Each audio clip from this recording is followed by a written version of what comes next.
15 লক্ষ টাকার ছাগল কিংবা বিশাল আকৃতির গরু কোরবানির বাজারে তুলে আলোচনায় আসে সাদেক অ্যাগ্রো। এরপর সরকারের বিভিন্ন সংস্থা শুরু করে তদন্ত। দীর্ঘ তদন্তের পরে সাদেক অ্যাগ্রোর মালিক ইমরান হোসেনকে গ্রেফতার করে পুলিশের অপরাধ তদন্ত বিভাগ সিআইডি। বেরিয়ে আসে থলের বিড়াল। তদন্ত সংস্থাটি জানায়, চোরাচালান, প্রতারণা ও জালিয়াতির মাধ্যমে অনুমোদনহীন বিভিন্ন জাতের গরু আমদানি করে বিদেশে প্রায় 86 লক্ষ টাকা অর্থ পাচার করেছেন ইমরান।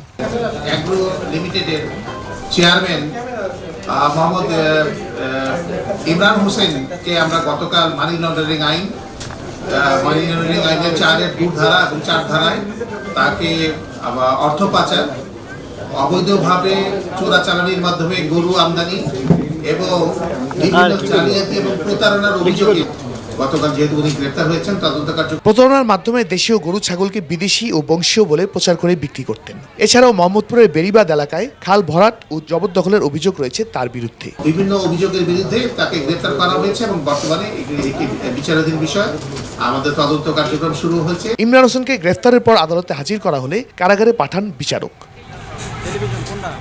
শাহরিয়ার জামান দ্বীপ, ভিউজ বাংলাদেশ, ঢাকা।